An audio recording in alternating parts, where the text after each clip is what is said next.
अदानी तटकरे साहेबांनी प्रश्न आहे की मंत्री भरत गोगावले यांनी सांगितलं की या सभागृहासंदर्भात गृह मुख्याधिकारी यांच्यावर हक्कबद्दल जाऊ दे आता काय विषय काय फारसा महत्त्वाचा नाही.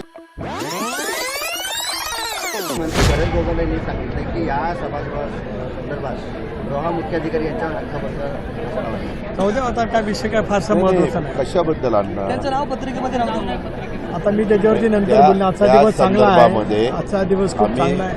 आज एक चांगली सुरुवात इथं झालेली आहे. माझी सगळ्या पत्रकार मित्रांनाही विनंती आहे की मी सुरुवातीला सांगितलं प्रत्येकाला आपलं आपलं मत व्यक्त करण्याचा अधिकार आहे.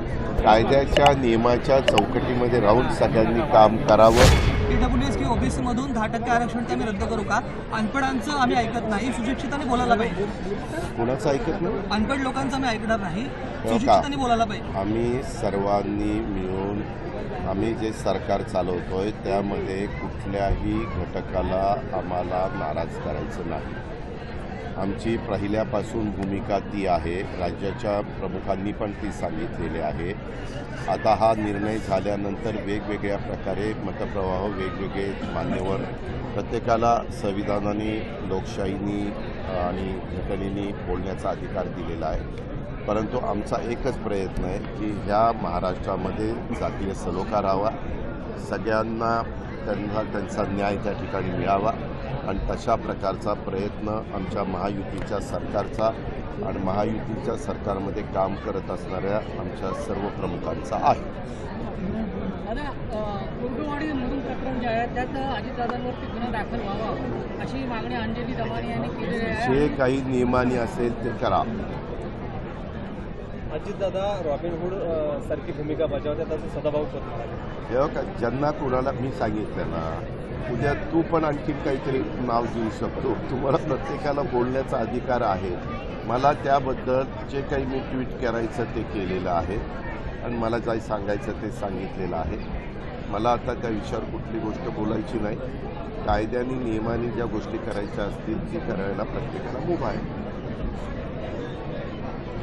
आजच्या उपराष्ट्रपदाच्या शपथविधीला अजितदादा उपस्थित नव्हते, त्याबद्दल माझं त्या संदर्भामध्ये मी तटकरे साहेबांनी आमचे जे खासदार आहेत त्यांनी आम्ही सगळ्यांनी ठरवलेलं आहे. प्रफुल्लभाई असतील, सुनेत्रा पवार असतील, तटकरे साहेब असतील, नितीन पाटील असतील, स्वतः उपराष्ट्रपती त्यांच्या जे घर त्यांना मिळतं दिल्लीला ते मिळाल्यानंतर तिथं जाऊन त्यांच्या घरी जाऊन मी त्यांना भेटणार आहे, शुभेच्छा देणार आहे. ऑलरेडी त्यांची निवड झाल्यानंतर मी शुभेच्छा दिलेल्या आहेत. माझा हा कार्यक्रम पहिला त्या ठिकाणी ठरलेला होता आणि आपल्याला माहिती होतं की परवा दिवशी माझी तब्येत बरी नव्हती. परवा दिवशी पूर्ण दिवस विश्रांती घेतली. काल मंत्रालयामध्ये जाऊन मी 2 दिवसाच्या सगळ्या मिटिंग उरकल्या आणि आज इकडं या सभागृहाचं लोकार्पण करण्याच्या कार्यक्रमाला आलेलं आहे. तर संजय राऊत म्हणाले की अजित पवार उचापत्या एवढ्या करतात त्यांना अज्ञातवासात जावं लागतं. कशा पद्धतीने? अज्ञातवासामध्ये अजित पवार मी अज्ञातवासात कधीच जात नाही. मी आपल्याला सांगू कुठल्या डॉक्टरच्या मला ट्रीटमेंट होती ते त्याचं नाव देऊ का? डॉक्टर कपोते, त्यांना विचारा. काय आहे, तुम्ही पत्रकार मित्रांनो, एक तर मी जास्त तुमच्याशी बोलत नाही आणि तुम्ही असले काही विषय काढता. हे विषय आपल्या राज्याच्या दृष्टीने महत्त्वाचे. आज एवढं चांगलं रोह्यामध्ये रायगड जिल्ह्यात सुंदर सभागृह झालेलं आहे. स्वतः सिरींच्या नावाने झालेलं आहे. खूप वर्ष हे काम रेंगाळलेलं होतं. मध्ये झालं परंतु त्याला काही वेगवेगळ्या अडचणी आल्या. त्याच्यामध्ये बिल्डिंगचं स्ट्रक्चरल ऑडिट तटकरे साहेबांनी केल्यानंतर ते पुन्हा त्याच्यामध्ये नवंच उभं करणं गरजेचं होतं. नाट्यरसिकांच्या करता एवढं सुंदर सभागृह उभं केलेलं आहे आणि त्याचा लोकार्पण कार्यक्रम झालेला आहे. त्या कार्यक्रमाला आम्ही सगळ्या कलावंतांनाही शुभेच्छा दिलेल्या आहेत, ते उभं करणाऱ्यांनाही शुभेच्छा दिलेल्या आहेत आणि नाट्यरसिकांना एक पर्वणी ह्या निमित्तानं मिळणार आहे. ह्या सगळ्या गोष्टी आपण सांगितलेल्या आहेत. मी जे काही महत्त्वाच्या बाबी असतील त्या विचारात त्याला मी उत्तर द्यायला तयार आहे. परंतु कोणतरी अमुक असं काहीतरी बोलला त्याच्याबद्दल तुमचं काय मत आहे? जो बोलला त्या प्रत्येकालाच बोलण्याचा अधिकार आहे.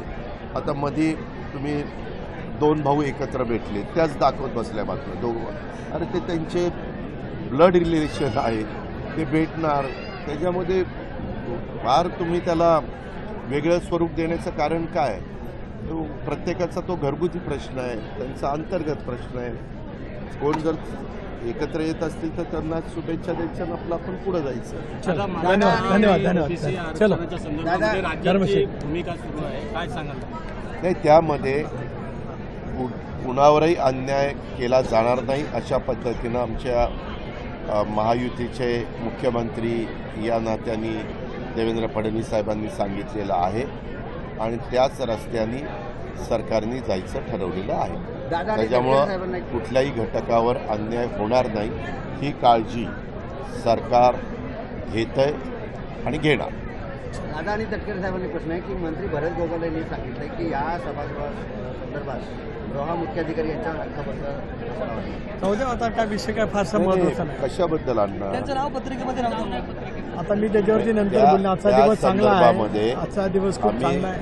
आज एक चांगली सुरुवात इथं झालेली आहे. माझी सगळ्या पत्रकार मित्रांनाही विनंती आहे की मी सुरुवातीला सांगितलं प्रत्येकाला आपलं आपलं मत व्यक्त करण्याचा अधिकार आहे.